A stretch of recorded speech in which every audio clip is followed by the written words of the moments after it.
Number one, if you do love it, don't give up. I don't like hanging out with boring people, which sounds really mean, but just like, man, enjoy life while you do it. Like, enjoy life, enjoy it with your family, with your kids, with your wife. We really do get only one life here on earth, and we really don't know when it will come to an end. And that's probably the thing I think about the most, is like, I don't know if I will be alive in 2 more hours. Imagine being one of the biggest companies with the most 5-star reviews in your neighborhood, in your local city. You are going to win just on the sales intent process. So it's like, you have to play the game of Google. Can you afford the risk of doing this and not see results for 3 months, potentially 6 months?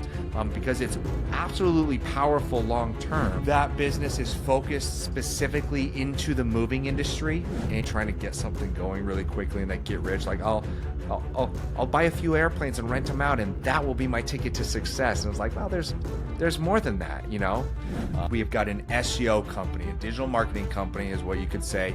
We specialize in search engine optimization. Like, small, little changes here can make a big difference, where I'd have to spend 2 years to get that kind of reward, where I could spend 2 months and get a reward in this business. I would look back at those and go, any of those businesses I started could be just as successful today, most likely. You hate to say it, but like, that whole get rich, passive income, build a business and work 2 hours a week, like, it really is not a thing. Like, it's not a thing. I knew marketing, I was just one course away from what I really wanted to do. And I found that course and I followed it, and it worked really well. That taught me, the first thing that taught me is that money can be made. One of the big failures of the business is we didn't know how to solve the problem of shipping costs, and that was expensive. I love business. I love making money. I love creating value. I love hiring people and supporting people. I can do so much with this business. And oh, by the way, I can also be rewarded for my good hard work with money, and I like that too. But as a business owner, you affect like every domain. It can be transformational, not only for me, but for the people who work for me, and then also the people who get our services. I have transitioned the do this side gig business to pay for flight school to come to absolutely love everything about business. And so really the business that I have and own today started purely with one goal in mind, and it was to bring in extra income so I could pay for flight school so I could be a pilot. I think we didn't realize how big of a decision it was when we made it. It was just fun. We were young. We just were kind of like happy-go-lucky. That was like a bad drug. I got hooked pretty freaking quickly, and I fell in love with that. And it was kind of, there's more to that, but I did not stop since that. Why don't you go and try to do that, pilot thing, and not for a career, just for fun, like, just see how you like it. And I was just like, how cool is it that just in an instance you're in a plane, and in another instance you're in a different state, country. Like, I love that idea of that freedom and that ability. I do believe love is not only a feeling, but it's also a commitment. It's actually more about harmony and creating the harmony, because sometimes things aren't balanced.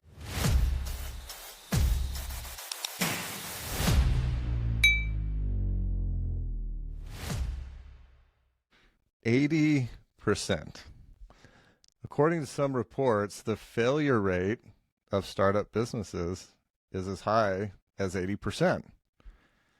Interestingly, also, about 80% of people who start taking flying lessons will drop out before becoming a pilot.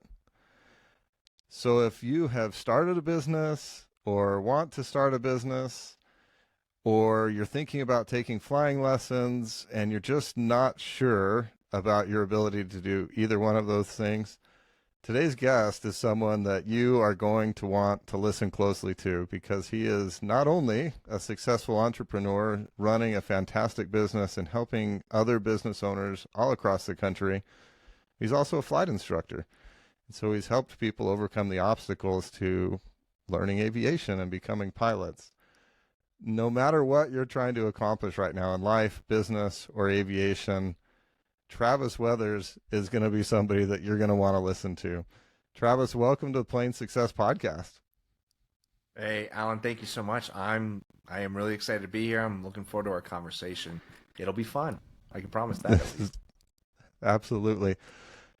So on your LinkedIn profile, you introduce yourself as a husband, a father, a believer. You're the CEO of Rotate Digital. You say that you're a fun podcast guest. You left out that you were also a pilot. We'll forgive that oversight. Yeah. I would love to know how you balance all of those things, because that's a lot of things going on. Even if we just cut off everything after husband and father, that would probably be a lot going on. So how do you balance all of those things in your life? I don't. I I leverage opportunities, you could say. Well, I think for me, it starts with a great wife. My wife is very much aligned with what we're trying to do and the vision and the mission, and she is also the first person to tell me when I'm doing something wrong, which I love about her. And she's my little Holy Spirit wisdom that I get from her. And you know, the balance, or there's a guy named Grant Botma who says it's actually more about harmony and creating the harmony, because sometimes things aren't balanced, right? Sometimes you have seasons in life where it is all about that season of work and going and building, and then sometimes it's all about just resting and relaxing and being with family. And so I like the idea of not actually trying to figure out how to balance it, because if you think about leverage isn't balanced. Leverage is that unbalancing amount of more you can get. And so if you think about it in the idea of harmony, I think a lot of it comes with because I'm not on my own, I can't just make my own decisions affecting nobody.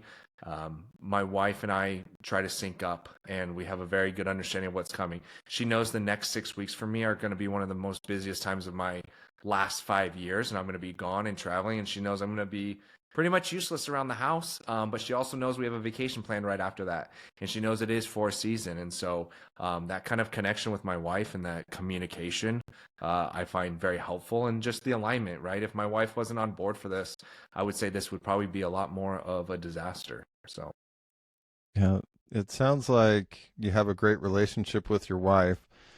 Um, Tell me, how did you guys meet? What is your history together? Who noticed who first? And then I would also love to know, because I don't know the order of, did you start flying before you met her or after? And how did, aviation come into that? And then we'll talk about your business as well. yeah. So my wife and I met, we were like more high school sweethearts. We met at the last little bit of high school. We went on apparently we went to the same church for a while. She knew I went there. I don't remember her. It's really nice being able to tell this story where she can't interrupt and say where I'm wrong. So I get to put it in my own way here. But we went on a little mission trip to Jamaica, a wonderful place to do a mission trip, by the way. The beaches were great. But we went on a mission trip, and that's where we kind of connected. And, I wouldn't say we fell in love, but I realized the person I was with at the time was not going to be the person I was going to live the rest of my life with. So we came home. I broke up with her, and that was a tough one, because I do believe love is not only a feeling, but it's also a commitment. And it was hard because when I broke up with her and ended that, it was like, I love you, but I also know this is not going to be like, I probably loved her, maybe with a bad understanding of it. And because I knew Megan, my wife, I was like, man, she is awesome. That is better, And so, sorry if my ex-girlfriend's listening. But so we ended up dating kind of the last little bit of high school. And I may or may not have tried to not date her, not because I didn't like her, but I was moving on to another state. I wanted to leave Arizona, leave everything behind, but I couldn't do that. And so we ended up dating for 2.5 years, long distance for a little bit. And then she moved out to Chicago with me, and we got married 2.5 years later. Been married for 12 years, and we have 3 kids now. And so that's that kind of how we met and got married story. And while we were married, we went overseas to live for about a year overseas. She had some work to do with a sex trafficking NGO in Cambodia. We lived in Oh, Israel for 3 months doing some stuff there. And it was during that time I kept taking her to airports, and I was like, let's go see the airport. She's like, why? I was like, I want to see the planes take off. It's cool, you know? And so for like 9 months we were going, and I was dragging her to airports, and I was just like, how cool is it that just in an instance you're in a plane, and in another instance you're in a different state, country? Like, I love that idea of that freedom and that ability. Something in my brain got me wired towards that. So we ended up coming back home, and she's like, why don't you go and try to do that, pilot thing, and not for a career, just for fun, like just see how you like it. And went on my first couple of lessons, and that was that was like a bad drug. I got hooked pretty freaking quickly, and I fell in love with that. And it was kind of, there's more to that, but I did not stop since that day. So I've been flying since 2014, 15, I think. Yeah, 15. 2015 has been since I've been flying. that's a pretty big commitment early in a relationship. I mean, it's a huge financial commitment. I'm assuming that at the time you weren't a successful entrepreneur, didn't have your own business, things weren't going really well. So, how did you finance this addiction? And did paying for that addiction ever cause any conflict in your Cinderella story here with Meg? Yeah. Well, one, it was a big decision. I think we didn't realize how big of a decision it was when we made it. It was just fun. We were young. We just were kind of like happy-go-lucky. But I was a determined little person, and I guess I'm not a little person, but I had started a little landscaping company in high school. I was able to save up some money there, and I worked a lot in college, and so I had a little bit of a savings when we came back. So it wasn't like, hey, we have no money and we have no savings, go become a pilot. But it wasn't like we had so much money saved up where we could just go through it scot free. And so we decided that I would go down this route. We knew it would cost roughly at the time, 15 grand, give or take. We were willing to make that sacrifice. But because I loved it so much and I want to continue it, I had to figure out how to make more money. And so I started selling Bible software, and I learned how to sell, and I had not done some marketing before. And that's when it was like, man, I could do this I could sell for myself and make a little bit more money. And so really the business that I have and own today started purely with one goal in mind, and it was to bring in extra income so I could pay for flight school so I could be a pilot. So That's it was a awesome. little crazy. Well, that's a really great segue into what is the business that you're doing now, and maybe how has that evolved? Because it started out to be a solution to an addiction, and I think now it's become a solution for a lot of other problems for other people. So walk me through kind of the history of the business and how it's changed over the last decade or so. Yeah. So 2017 was when I was dabbling into like marketing. And around 2017, 2018, I get these years confused. I learned to sell, and that combination of learning to sell and marketing started this. I started this SEO business because I loved the idea of selling something that was reoccurring, and so started that. Failed a little bit, and kind of got picked up on my feet because I bought a course that was like, you got to figure out a niche. And so the whole purpose of that business was to pay for flight school. Well, over the years, I have transitioned the do this side gig business to pay for flight school to come to absolutely love um, everything about business. It sucks. Like, it's a sucky time for me right now. It's hard. But for some reason, you talk about addiction for flying. I probably have just as much, if more, of an addiction for business now. And I love what business can do. It can be life changing. It can be transformational, not only for me, but for the people who work for me. And then also the people who get our services. Like, you cannot have a successful business, at least long term, if you're not creating value for the person on the other side.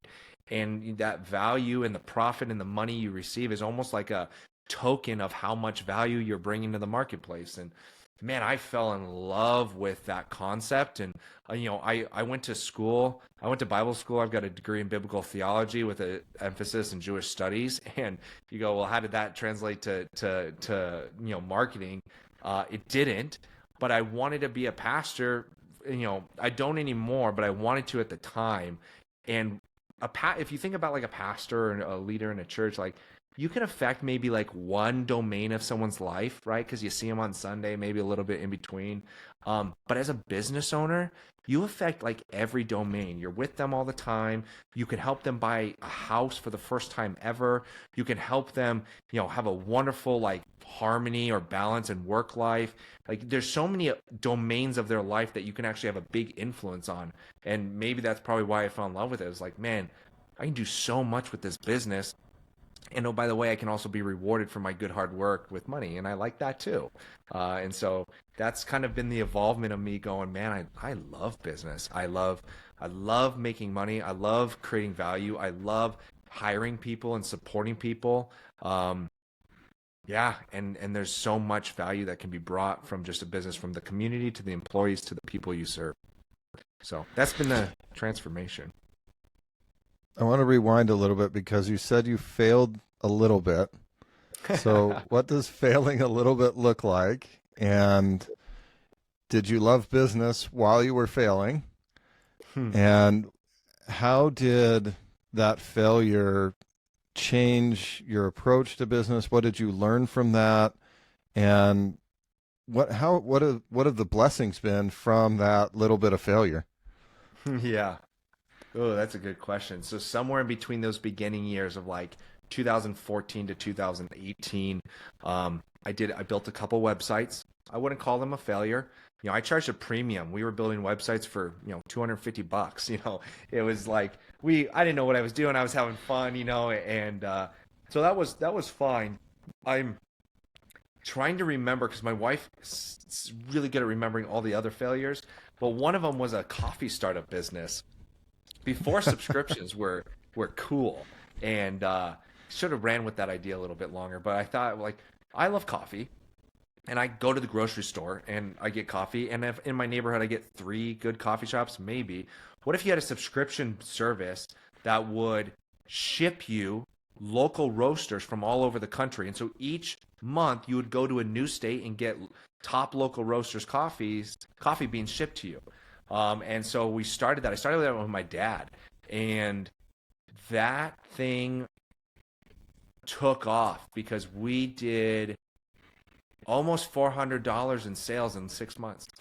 So yeah, life It was changing a money. rocket ship. It was a rocket ship. So we sold, I think we had like 11 customers. It was fun. We ended up selling it online, like 6 months later, 9 months later for like $800 or $400. And we decided we're going to blow it all on one dinner. Like we're not going to save a penny. We're going to blow it all on one dinner. But what that business, one of the big failures of the business is we didn't know how to solve the problem of shipping costs. And that was expensive. So to get a $12 bag of coffee in the hands of somebody and we're giving them 2 bags of coffee, well, it was $24, but they'd have to spend like $70 so we could handle our shipping costs and make a profit. So the model was broken a little bit. That taught me, the first thing that taught me is that money can be made. Like I remember the very first sale that came in, I was blown away that I started something out of nothing, which my biblical beliefs is like kind of what we're created to do, like something out of nothing to create and cultivate. And I started something out of nothing and someone bought it. Like a random person in Tennessee bought the subscription. And I was just blown away. And I was like, no way. That, like, I can't believe that. So I did that one. And then sometime a little bit after that, I did a drop shipping business and we sold maternity clothes. Someone taught me how to do drop shipping, and we found dealers in China and through like AliExpress. And then I created an online store and we had all these maternity clothes that were in there. And that actually did really well. We sold like $8,000 of product in the first month through Facebook ads.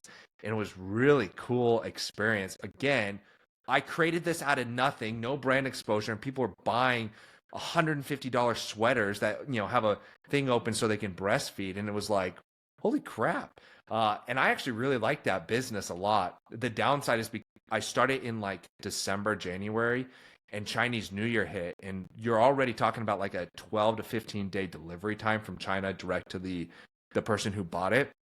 It's already not a good customer experience. And from there, Chinese New Year hit, so they were off for 2 weeks plus the delay. And so then there was all these problems and people were complaining, and I ended up like shutting that business down, and I think actually maybe I even sold that business for next to nothing. But again, that taught me the power then of ads and the power of like, okay, not just $400, but I can make $8,000.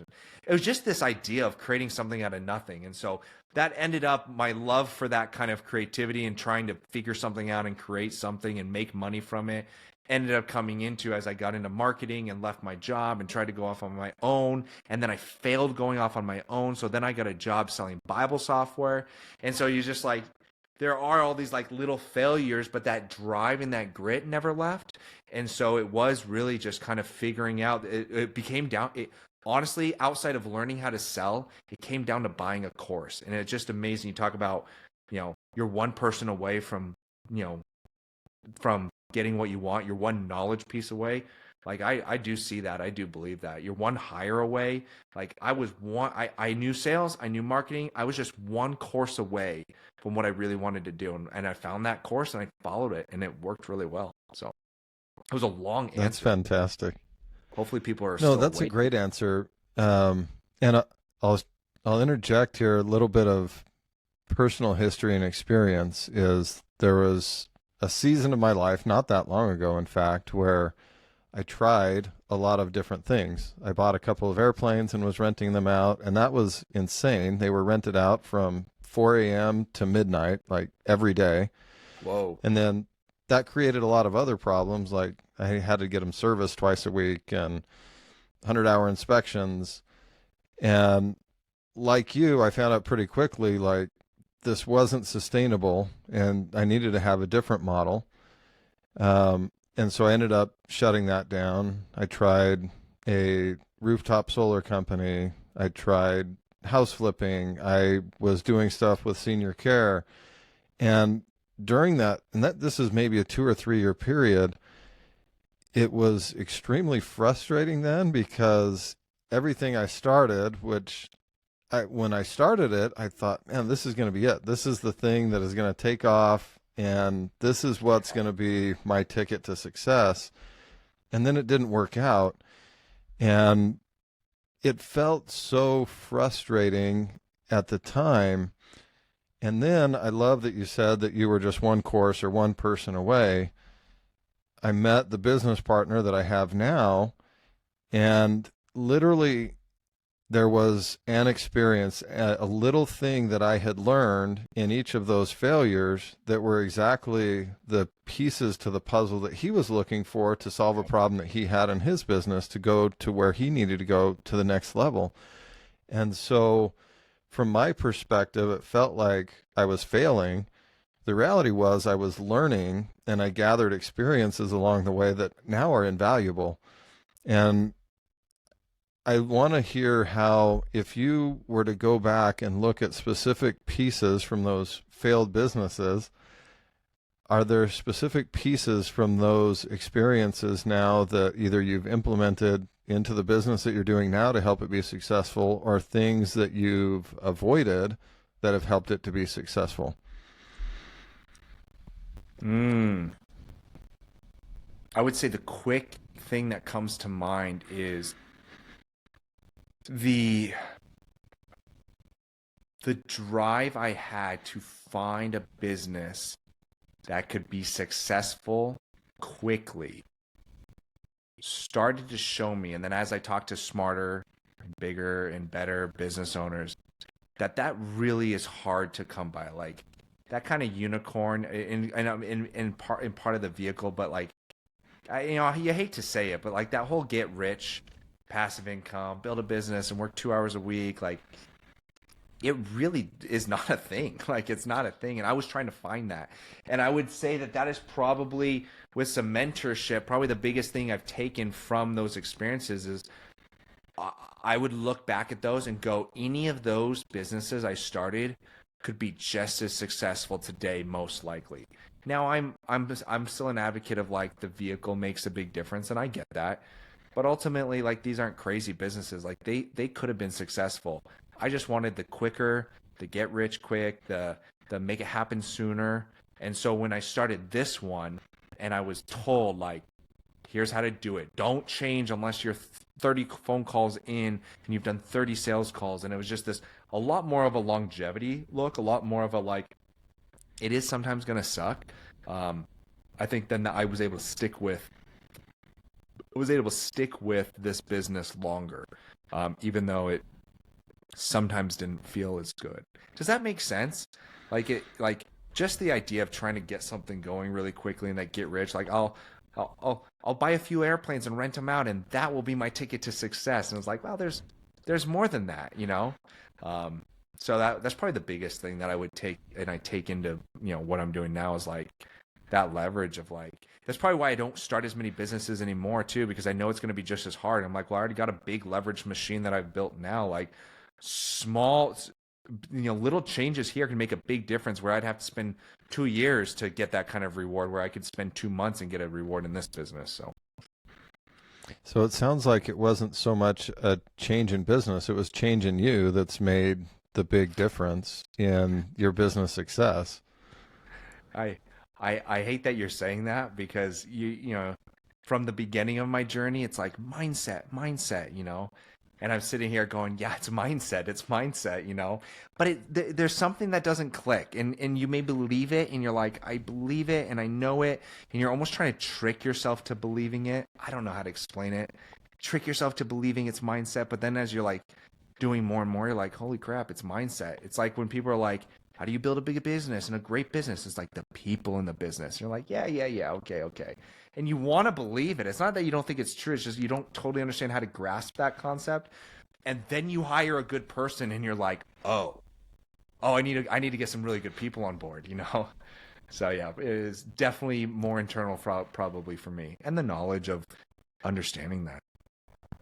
Yeah. So give me some details on the business that you've built. What problem are you solving? Who is your primary target customer? Sounds like it's something internet based. Is that just for anybody? What's your niche? Give us some nuts and bolts here. Yeah.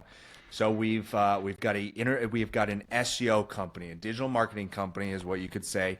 We specialize in search engine optimization. So basically getting found on Google, and that's what we specialize in, and what we've honed all of our efforts in the last 4 or 5 years. That business is focused specifically into the moving industry, and we've chosen that one niche to go as far and deep into that as possible to help get the ramp up going. And you know, we've doubled every single year. Last year we only grew by 30%. The moving industry is in a rough time right now, so that's kind of where we're at. We've got about 30 people on the team, give or take. And our whole goal, the problem we solve is everyone wants sales and everyone wants visibility. They want more leads. The problem we solve with them is we take their assets, or we try to train you that you have assets, right? You know, we think of houses, right, as an asset, and most of the business owners are like, yeah, I want a real estate asset. I want that, you know. And you go buy a house and you go cash flow $500 a month, $700 a month net profit maybe. Well, a lot of these business owners, and we're serving like the home service space, specifically the moving industry, although we're opening up, but they have assets that are very valuable. Now, they are called a website and they're called a Google business profile, but they're online assets that we can actually help them net cash flow $10, $20, $30, $40,000 a month in sales, $50,000 up to $100 sometimes. And so that's the problem we solve, is we go, hey, you've got a great brand. We need to get Google to value the brand, get your brand visible organically on Google, and take your asset that you're making $5,000 a month with, and let's start making $20,000 a month with. And so that's the whole problem we're solving in the game that we're playing with moving company owners, is helping them create valuable assets that cash flow. Call it SEO, call it digital marketing, call it visibility. It's ultimately what we're doing. And where are you finding your biggest impact? Is it the person that just has no clue what SEO is, how Google can impact their business? Or is it maybe somebody that I'll share my experience again.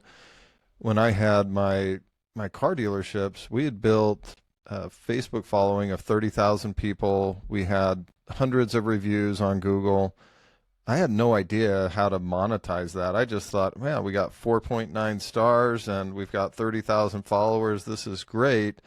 So, what's the connection point where, because it sounds like you're not just improving the asset where you're getting people to have followers or reviews, but then there's a conversion piece. It sounds like you've figured out to drive sales. And I think that's what I didn't figure out. So I really should have met you like 4 or 5 years ago. And then maybe we'd be interviewing the other way. You'd be talking to me because I would be a successful business owner. Yeah. You're funny. At that business, you had reviews on Google, right? And you had good reviews, right? Yeah. Great reviews. 4.9, and we had hundreds, maybe 400 or 500. And why were you getting good reviews? From the beginning of You our probably business, weren't buying them, right? no, we had a really simple philosophy, which people actually didn't believe. Our philosophy was really simple: is we prayed hard, we worked hard, and we would treat people right. And in our What a service concept. department in particular, the guideline was, if you would recommend a repair to my wife or to my mom, then you can recommend it to one of my customers. And so it was really simple. There wasn't anything flashy, and that's mostly just because I wasn't smart enough to figure out anything more complicated than that. But that's what we did. I think it was really just, we wanted people to have a great experience with our business, so we treated them the way we wanted to be treated. Yeah. You ran a good business. And I think that's where we find the most success is ultimately what you're saying is you valued the customer, you ran a great business, and that is at its core the most powerful thing you can do for your online lead generation assets is run a good business. And then where we're finding success is the people who go, okay, I know I could do more. I've heard about this SEO. Travis, can your company come and help get more people to see how great we are? And can you get Google to see how great we are? Because offline, we know we're great, but how do we get Google to see that? And Google is our all-knowing, powerful AI search engine, and it knows more than what we really want to know. It knows what you're going to buy, where you're going to buy, and how you're going to buy it about 90 days before you buy it, right? So like it knows so much. So we've got to just translate the real you're running a good business and get Google to value that business. And so we're finding the success in the people that run a good moving company who are getting lots of reviews, who are getting lots of referrals, who are getting lots of repeat customers, who are involved in their community. And we're taking a little bit of their smoke dust trail and we're then taking that and showing that to Google and go, look how valuable this company is. And they just pop off because we multiple times have done the same exact SEO process, same quality, same process, same deliverables on two different companies in the same area. And one company quadruples in sales and another company calls us and says they're not really seeing too much change and they don't think SEO is valuable. And the only difference was the company. So that's where we're finding successes with good business owners who are not doing this because they're on their last dollar and they don't know how to scam another person. It's the good business owners, and we just help get Google to see what they're already doing. So do you have a vetting process then for those good business owners? As you've grown, my assumption is that you want to work with those people that are already a good business owner, not only because then you get to experience their success, but just I got to believe that that's the kind of business you want to build. That's the book of business you want to build. So have there been times when people have come to you and like, hey, I would like for you to work with me, and you've just looked at their profile and gone, yeah, I don't think we're a good fit here.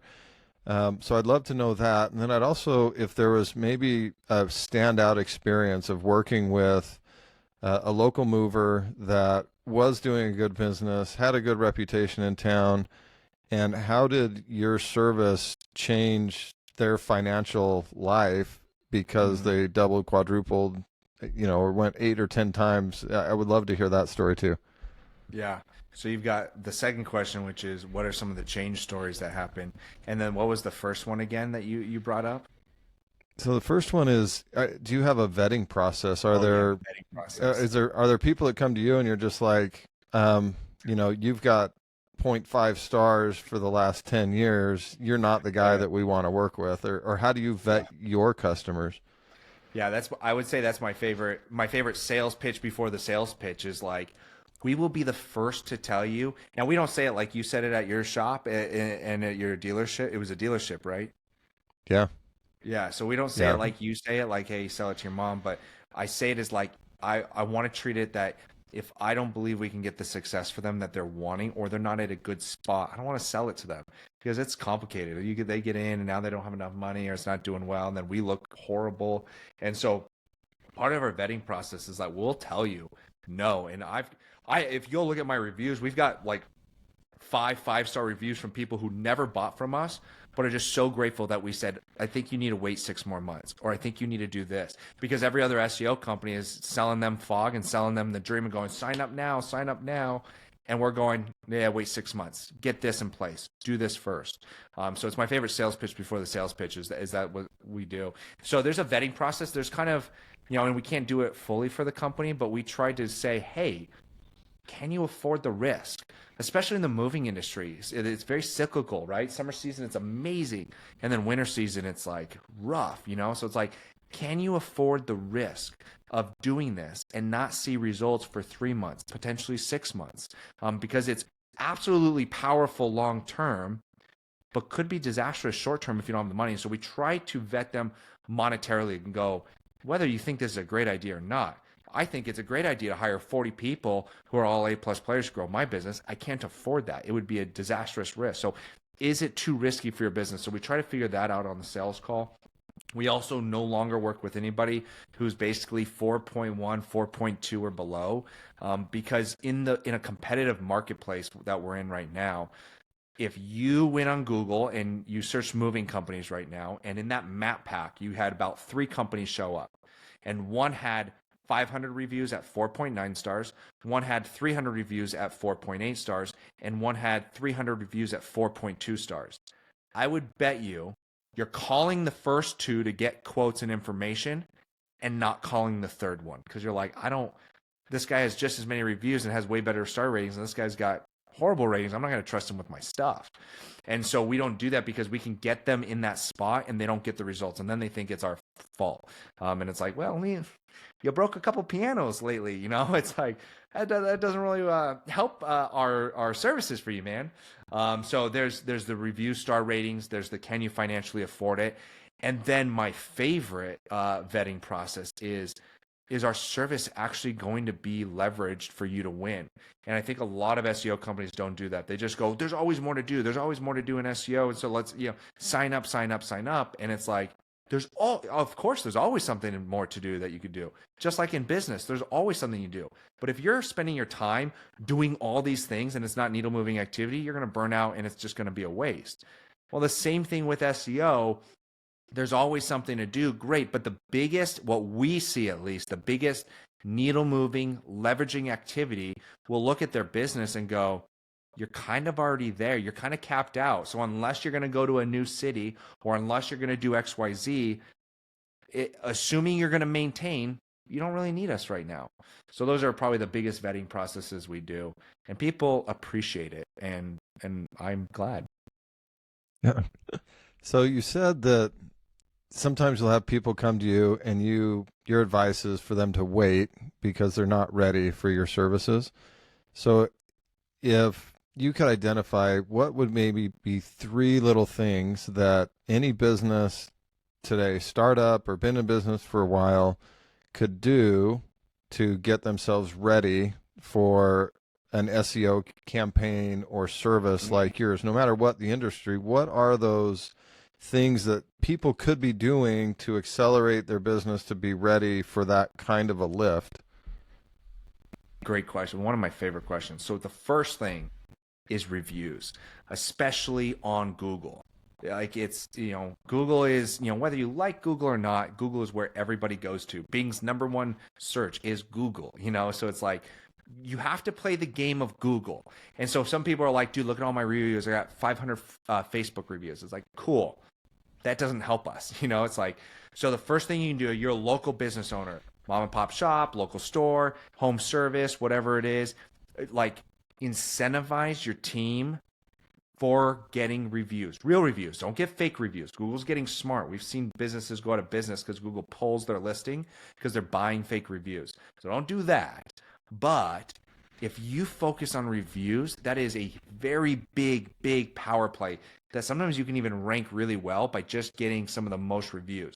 So not only is it good for SEO, but now imagine being one of the biggest companies with the most 5-star reviews in your neighborhood, in your local city. You are going to win just on the sales intent process because people want to work. I want to work with a moving company who's done it more, better, and consistently, right? And so reviews is like the number one thing that you can do as a business owner is go get a Google business profile open if you don't have one and get as many reviews and incentivize your team to get reviews because it'll make you have more sales calls. It'll help you convert more sales calls. It'll help you get more leads and it'll help you win over your competition. And so it'll help your business on all aspects. So that's one small one. The other small, easy one that doesn't I would say is a signal for SEO, but actually has a bigger play for sales. Again, you'll see how like a lot of these tactics are not these like, well, instead of me doing it, you do it. It's like these tactics are general business ones because they help SEO so much. Is go get photos for your website professionally done. $400 or $500 at the most. I can find them here in Gilbert, Arizona, which is the new California, and you can find some good photographers for $400 or $500. And go get professional photography done. And the bonus points is if you go get it done with landmarks in your city that is recognizable. So if you're in Gilbert, Arizona, and you're a moving company or you're a HVAC company, go get your trucks all set up in front of the Gilbert Water Tower and take photos of your crew, your trucks with the Gilbert Water Tower. Because guess what? Google knows what that water tower is. Google knows exactly where it's at. And if you're trying to rank for Plumbers Gilbert, and you're having these beautiful photographed website, photos on your website, and Google's reading these images, they're reading the emotion, they're reading how happy people are, they're reading the trucks, they're reading what is on the truck decals, they're reading all that, and they're also reading what's around, and they see that landmark, and they go, wow, this company is really pushing for Gilbert, and also they're in Gilbert, and look at the water tower, and I know the water tower's in Gilbert, and it starts associating your company with it, and it's proven. Now, if you said, so all I need to do is go get photos with a water tower behind me and I'll rank number one, the answer is no, but it's there. And on top of it, it's going to help your sales tremendously because you have beautiful photo. How many websites do you go to and it's stock photography and you're like, okay. But if you go and there's a happy guy and a real person and real photos and you see the truck that's going to show up to your business, it creates a much better sales process and a sales cycle, when a customer is dealing with you.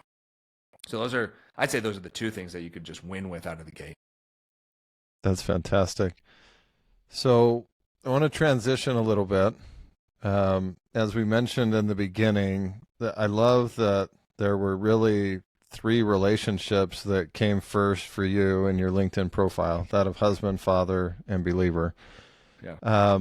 I would love to know the role that aviation has played in accelerating those relationships, maybe strengthening relationships, maybe it's damaged relationships. I don't know. We can go there too. But because you found this thing that you loved in airplanes, and I've just got to assume that you didn't know everything there was to know about aviation when you started flying, and I didn't either. And I was shocked to realize that there were little businesses at airports called FBOs where you could get a car to drive for free sometimes, or they had massage chairs, or you could get free meals. There were just these little perks that I had no idea existed.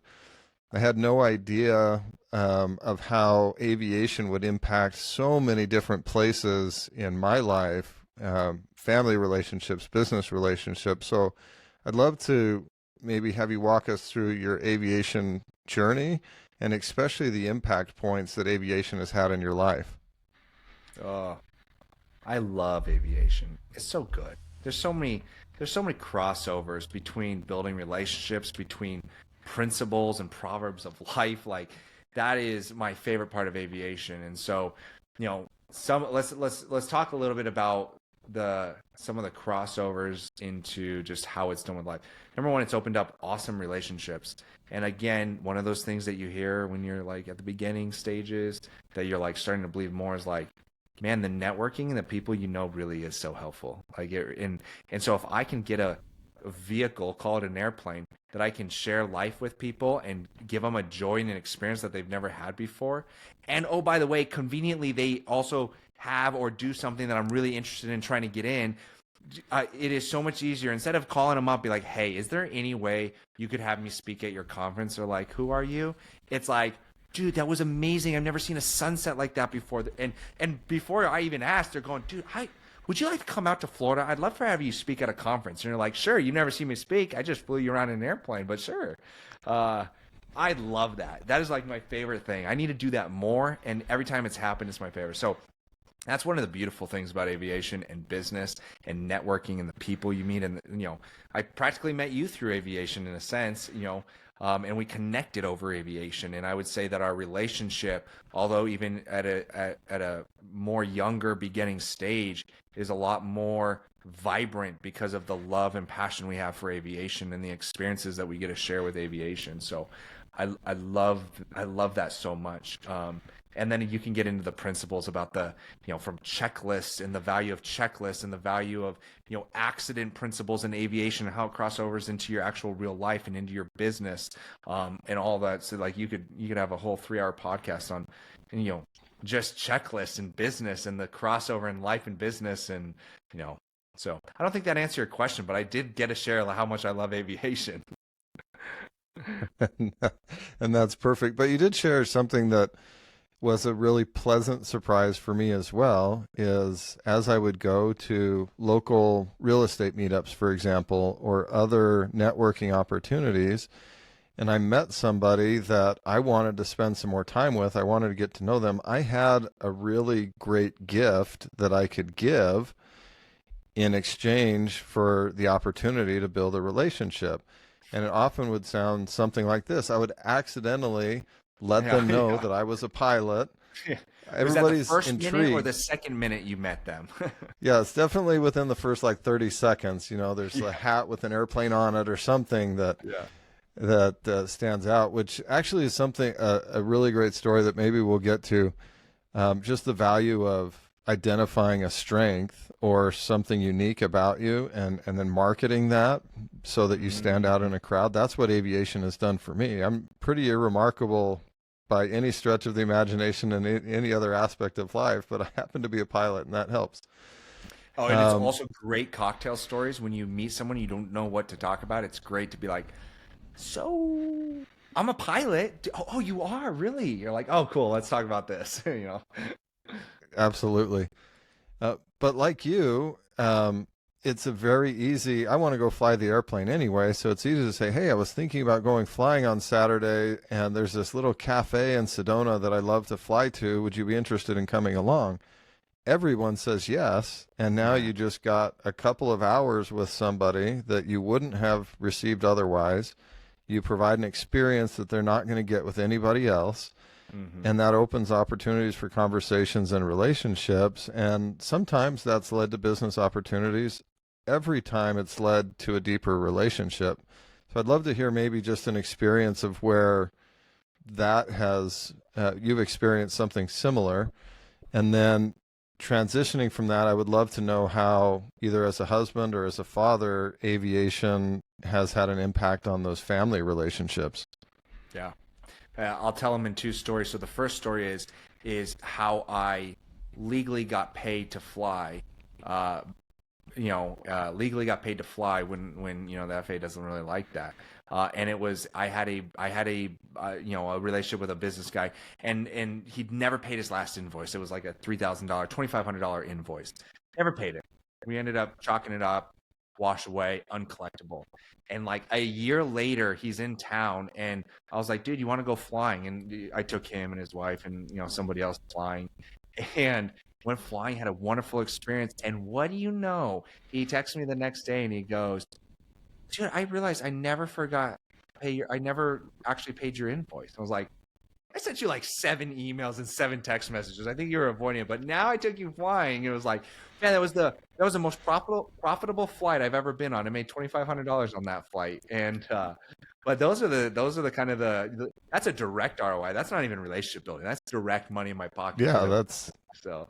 Now the wheels are spinning. I'm like, how can I turn airplanes into a collection activity? This is great. Oh, yeah, a collections agency. So, yeah, so that was a really funny story, on flying and the experience of like that relationship building. And so, in terms of like family, I would say it nothing changed in our family in the sense of like, I love my kids. I want to spend time with them. It's created a vibrant opportunity to have way cool stories, way cool experiences, and just as such, I love that. I love traveling. I love different. I love being unique. I like being the fish that swims up water, the fish that stands out.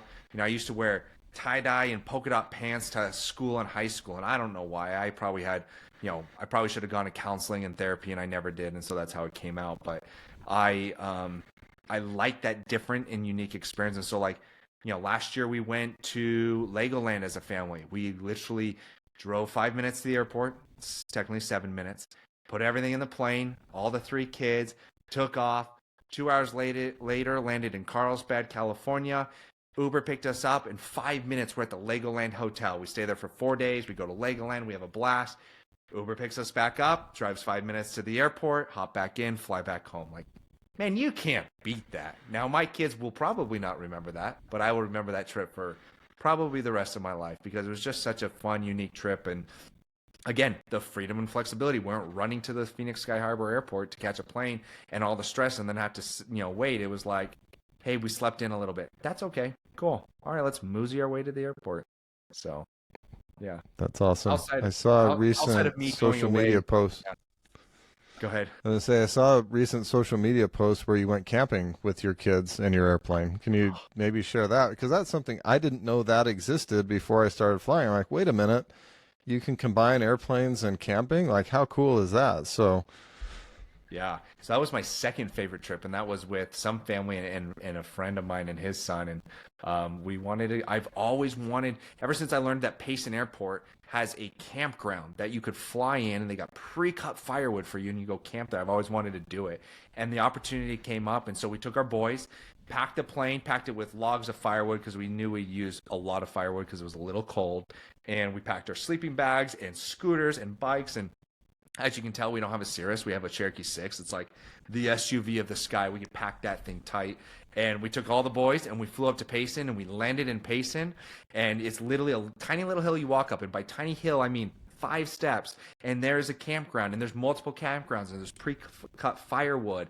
And we unpacked our tents, got everything ready, got the fire pit all set up. And here we are. We were, in Gilbert, Arizona, or in Mesa, Arizona. And 2 hours later, we're having a fire at a campground at an airport because we flew in to do it. And it was it was awesome. My buddy and I, we drank some whiskey that night. We put the kids to bed. We got the fire pit going. We had great talks into the night. And then the next morning you wake up, you walk over to the airport, get yourself some breakfast and coffee, and head on out. And that was a dream come true. It was a dream come true to do that. And we'll probably do that almost every year now. It was such a great experience. It's like, this is tradition now. that's fantastic. I love the direct jab at the Cirrus pilot. So Yeah. Well, you can't have an aviation conversation without jabbing at the Cirrus pilots a little bit.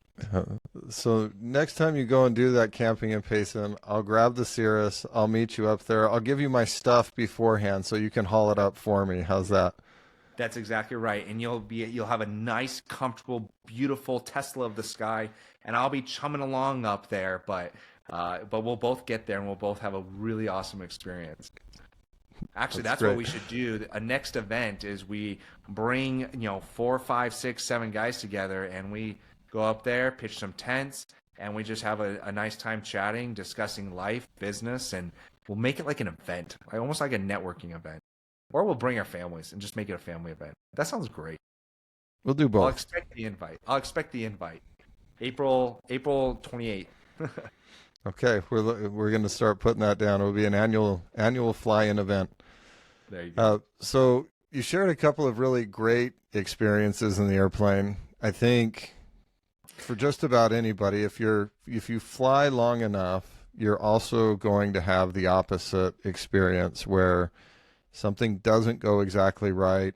Not everyone has an emergency situation, but sometimes you have things that can scare you a little bit. Sometimes that's because you made a poor decision or a poor choice, or sometimes things just go wrong with the airplane. Have you ever had any of those where um, something didn't go right? No, I've not. So next question. No, I I'm a flight instructor. I feel like I live and breathe that. And but yeah, I got three specific stories that come to mind. Number one, when I was a flight instructor, which I, by the way, for anyone listening who's not a pilot, these emergencies most of the time are not emergencies. We call them that to give ourselves lots of boundaries. And that's, again, you talk about the crossover to life and just these fail safes that you put into place. And if you look at like a Boeing 737, it's like when you're doing an emergency landing in a 737, there's like four more fail safes in place. And you're already on the emergency landing. And so there's so much safety in that. But I digress. Getting back to it, I'm a flight instructor. I've had a few, where it's like the guy's landing. I'm trying to give as much control, but he pulls up and he, almost stalls just a little bit too high his landing. We've had those, but two come to mind. I was flying back from the Mogollon Rim with a buddy of mine in a Musketeer, Beechcraft Musketeer. That plane is, what a plane that is. And in that engine, that Continental engine, it shoots over, while it burns out of one tank, it shoots over, I think it's supposed to be like 5 to 6 gallons into the other tank. And it's known, it's part of the whole ordeal. Well, what happened is we were flying back, and unbeknownst to us, it was shooting 12 gallons an hour into the other tank. Or at least that's what the A&P told us later on when they, when they looked at it. It was shooting 12 gallons over the other tank. So what we thought was 30 minutes of fuel left over, or 45 minutes of fuel in the tank, was actually seconds. And so we were flying, but luckily we were, luckily there's two things. We were luckily next to an airport. And number two, we did exactly what we needed to do. Our engine shut down and died. The same exact thing happened, right? Your brain took about 4 to 5 seconds to process it.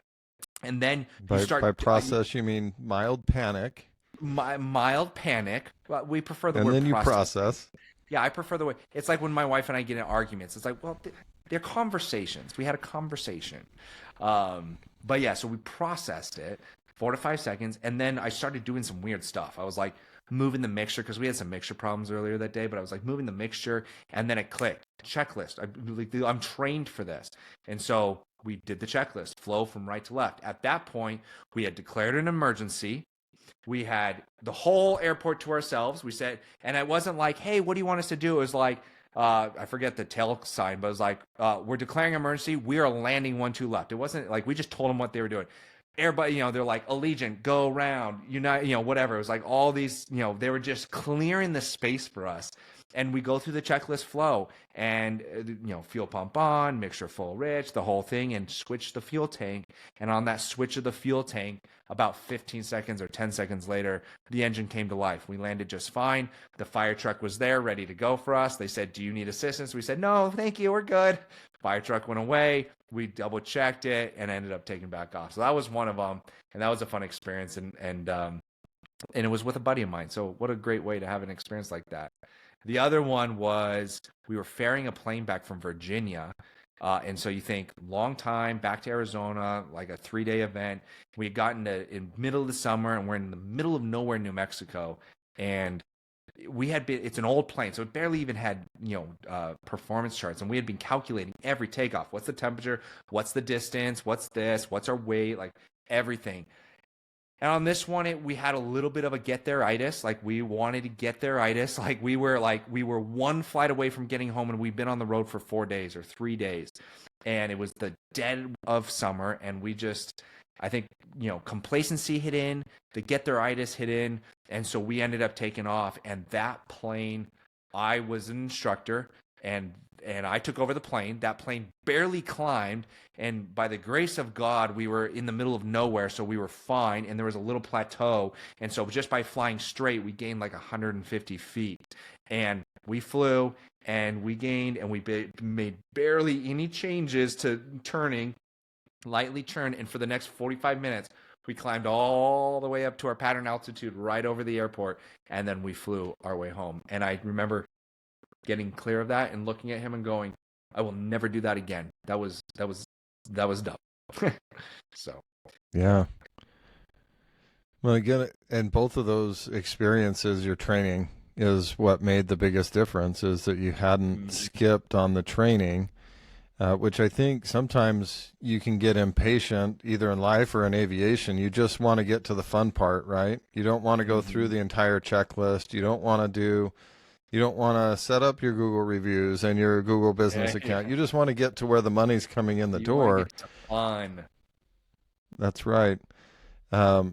But it really is, when you learn the devil is in the details. Taking care of those things on the checklist, making sure that your calculations are correct, can be in that case, could have been the difference between life and death. In business, it can be the difference between a great business and, maybe one of those 80%ers that doesn't make it. So Travis, you've got kids. As you, one of the purposes, one of the things that I try and tease out in this show is, my dad told me as I was growing up, remember the little things. In fact, he said it often enough that was the thing that we put on his headstone, was remember the little things. If there were just maybe 2 or 3 little things about life or aviation that would help your kids have a happy, successful, prosperous future, what would the little things be that you would share with them? Deep. I think it's going to be clearly formed by experiences and where I'm at recently, and where that comes from. But in terms of like wisdom and advice, is I'm a fan of enjoying life. Like, man, we really do get only one life here on Earth, and we really don't know when it will come to an end. And that's probably the thing I think about the most, is like, I don't know if I will be alive in 2 more hours.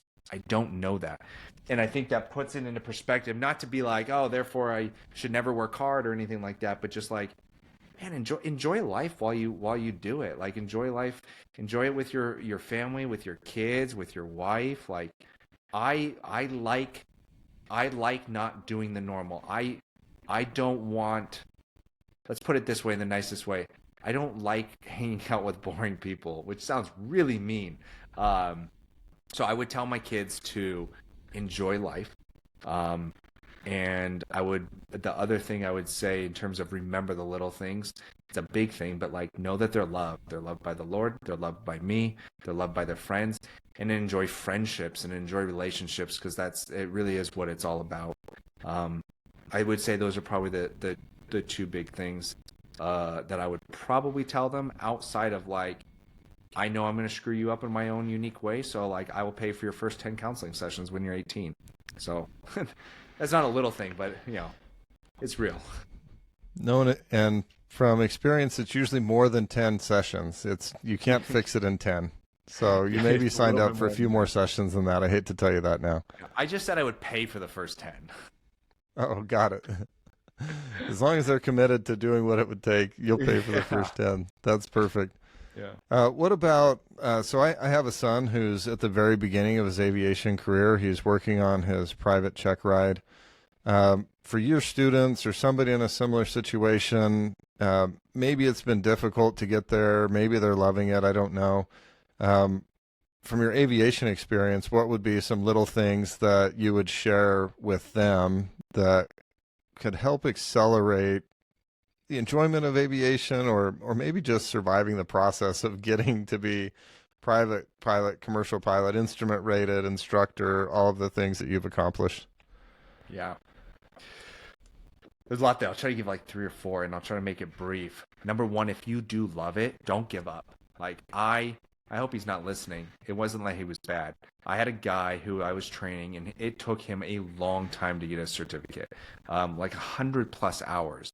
And which relatively speaking is like 30, 40 hours more than, let's say, the average, right? I got mine in 70. He absolutely loved it. He tried really hard and it didn't come naturally to him. And when he got his certificate, I would put my family in that plane with him, mainly because I trained him and I, am a little harder on my students than I would say an average instructor. But man, don't give up. Like if you love it, like keep going. It's okay that it doesn't come naturally because it only gets easier and only becomes no more natural the more that you do it. And the other thing is don't stop. If you talk about that 80% failure, anytime someone would come in and say, I can give about 1 day a week, I could almost guarantee they're not going to make it because it's so hard. It makes it 3 times harder, 4 times harder. And so I used to tell people, if you want to do this and do it successfully, go through the milestones swiftly and then take breaks if needed. So like be ready to do the whole thing. Go and get 3 days a week or so. 2 at the lowest, 3 ideally, 4 if you're cruising and you're feeling good, right? Go get 3 days a week and get through and get your certificate. And it'll suck a little bit and it'll be a lot, but once you're there, now you have your certificate. Now you can go fly for fun. You can bring your friends. You can enjoy aviation and not deal with all the test questions of, how many degrees Celsius and drop every 1,000 feet. And you're like, what? Go get through those. Because then the instrument rating comes, and that's god awfully hard and almost boring sometimes when you're flying around. It's like turn a heading of 220 degrees. Okay, drop 1,500 feet, but hit these milestones and go through them and don't like do it slowly. Like hit them and then do 3 days a week until you get the next one and then take a break and then 3 days a week and get the next one. That I would say is 100% super helpful if you're going through it and you're like, this kind of sucks. Like keep your head up. If you're enjoying it, keep going. And then when you get it, enjoy it. Because I knew people who got it and then they wouldn't enjoy it. I'm like, well, what was the whole point of all this? This is way too hard and way too expensive to not do anything with afterwards. So I used to tell people, save $400 a month every single month and plan on using that on aviation because that gives you about 2 to 4 hours of flying every month. And if you do anything less than that, then, or at least consistently less than that, then what was the point?